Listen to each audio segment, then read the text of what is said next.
Hi, నా పేరు వేణుగోపాల్. ఈ వీడియోలో ఎంప్లాయీ ప్రొవిడెంట్ ఫండ్ ఈపీఎఫ్ ఆ అకౌంట్లో ఉన్న అమౌంట్ని ఏ సిచ్యువేషన్లో విత్డ్రా చేసుకోవచ్చు, ఎంత అమౌంట్ వరకు విత్డ్రా చేసుకోవచ్చు, అండ్ విత్డ్రా చేసుకున్నప్పుడు ఎంతవరకు ట్యాక్స్ కట్టవలసి వస్తుంది అనేది ఈ వీడియోలో ఎక్స్ప్లెయిన్ చేస్తాను. దాంతోపాటు మనం తెలియకుండా చేసే ఒక చిన్న మిస్టేక్ వల్ల 10% కట్ అవ్వాల్సిన టీడీఎస్ 30% ప్లస్ కట్ అవుతుంది. ఆ సిచ్యువేషన్ ఏంటో ఎక్స్ప్లెయిన్ చేస్తాను. వీడియో క్లియర్గా అర్థం అవడం కోసం, EPF calculation and withdrawal process క్లియర్గా అర్థం అవడం కోసం నేను 2 బేసిక్ కాన్సెప్ట్స్ని ఎక్స్ప్లెయిన్ చేస్తాను. మీ పే స్లిప్లో బేసిక్ శాలరీ ప్లస్ డిఏ ఉంటాయి. వాటి మీద మీ ఎంప్లాయర్ 12% అమౌంట్ని డిడక్ట్ చేసి మీ ఈపీఎఫ్ఓ అకౌంట్కి డిపాజిట్ చేస్తారు.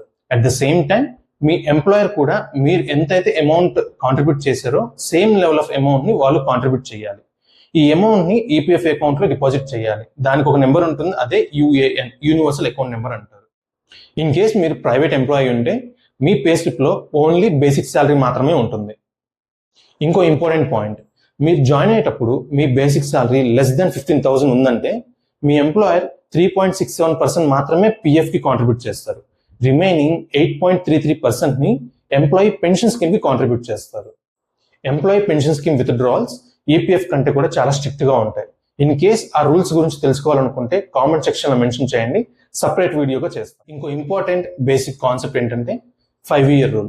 ఈ రూల్ ఏం చెప్తుందంటే, ఇన్ కేస్ మీ total years of service less than 5 years అయితే మీరు పిఎఫ్ అమౌంట్ విత్డ్రా చేసేటప్పుడు దాని మీద ట్యాక్స్ లయబిలిటీ పడుతుంది, అంటే టీడీఎస్ కట్ చేస్తారు.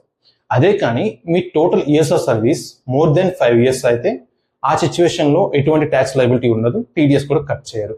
బట్ ఇక్కడ మీరు గుర్తుంచుకోవాల్సింది ఏంటంటే, ఇక్కడ టోటల్ ఇయర్స్ ఆఫ్ సర్వీస్ అంటే మీ యూఏఎన్ మీద ఎన్ని ఇయర్స్ అయితే రికార్డ్ అయిందో అది మాత్రమే కన్సిడరేషన్లోకి వస్తుంది. మీ అవుట్ సైడ్ ఎంత చేశారు అనేది కన్సిడరేషన్ రాదు. ఫర్ ఎగ్జాంపుల్, ఇన్ కేస్ మీరు ఒక కంపెనీలో 12 months వర్క్ చేశారు, కానీ ఆ కంపెనీ మీరు 11 months మాత్రమే యూఏఎన్లో రికార్డ్ చేస్తే 11 months మాత్రమే కన్సిడరేషన్లోకి వస్తాయి. Employee contribution plus employer contribution combine చేస్తే వచ్చేది టోటల్ కాంట్రిబ్యూషన్. టోటల్ కాంట్రిబ్యూషన్ మీద ఎవ్రీ ఇయర్ గవర్నమెంట్ 8.25% ఆఫ్ ఇంట్రెస్ట్ని ప్రొవైడ్ చేస్తుంది. ఆ ఇంట్రెస్ట్ని మీ ఈపీఎఫ్ఓ అకౌంట్కి డిపాజిట్ చేస్తారు. బట్ ఒక విషయం గుర్తుంచుకోవాలి, ఈ 8.25% అనేది ప్రెసెంట్ ఉన్న రేట్, ఇది టైం టు టైం చేంజ్ అవుతూ ఉంటుంది. ఇప్పుడు ఏ కేసెస్లో పిఎఫ్ అమౌంట్ విత్డ్రా చేయొచ్చు, ఎంత అమౌంట్ విత్డ్రా చేయొచ్చు అండ్ ట్యాక్స్ ఎఫెక్ట్ ఏంటి అనేది చూద్దాం. బ్రాడ్లీ 2 categories డివైడ్ చేద్దాం. ఒకటి ఫుల్ సెటిల్మెంట్, అంటే ఫుల్ అమౌంట్ విత్డ్రావల్. సెకండ్ది PF advances or partial withdrawal. Full amount విత్డ్రావల్లో first case unemployment. In case మీరు మోర్ దెన్ 1 month అన్ఎంప్లాయిడ్గా ఉంటే మీరు 75% ఆఫ్ ది ఈపీఎఫ్ఓ బ్యాలెన్స్ని విత్డ్రా చేసుకోవచ్చు. హవెవర్, ఇన్ కేస్ మీరు మోర్ దెన్ 2 months అన్ఎంప్లాయిడ్గా ఉంటే 100% ఆఫ్ ది ఈపీఎఫ్ఓ బ్యాలెన్స్ని విత్డ్రా చేసుకోవచ్చు.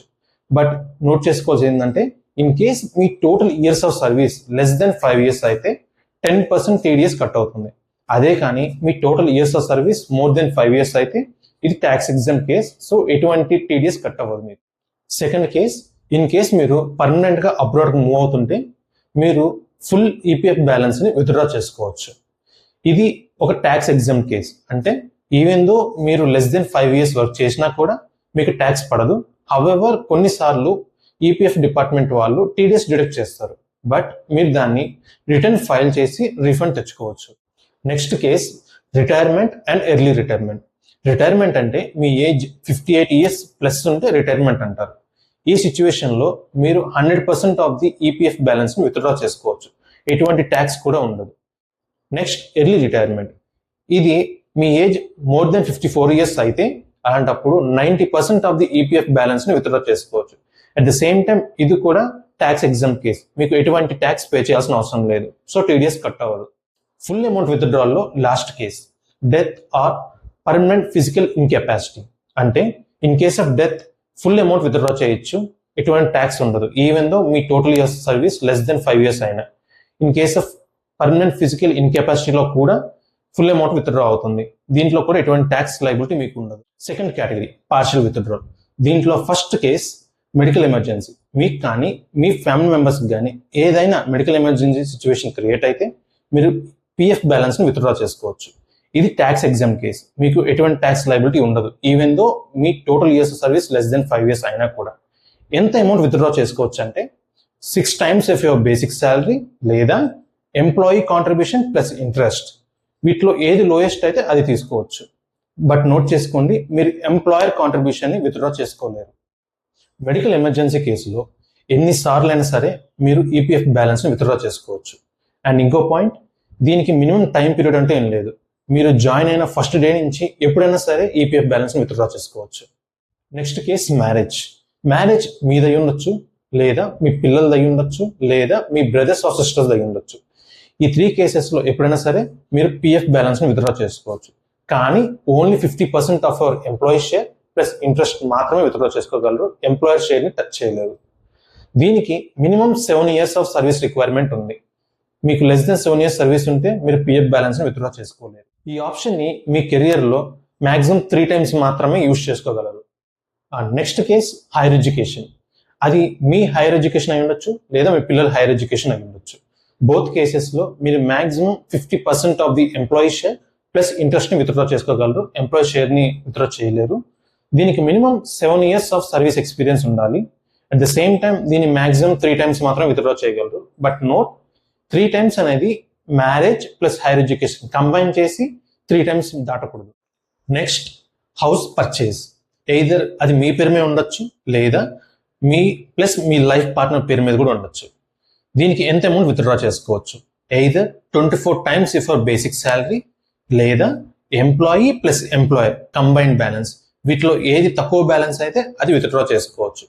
ఇది లైఫ్ టైంలో ఓన్లీ వన్స్ మాత్రం అలౌడ్ ఉంటుంది.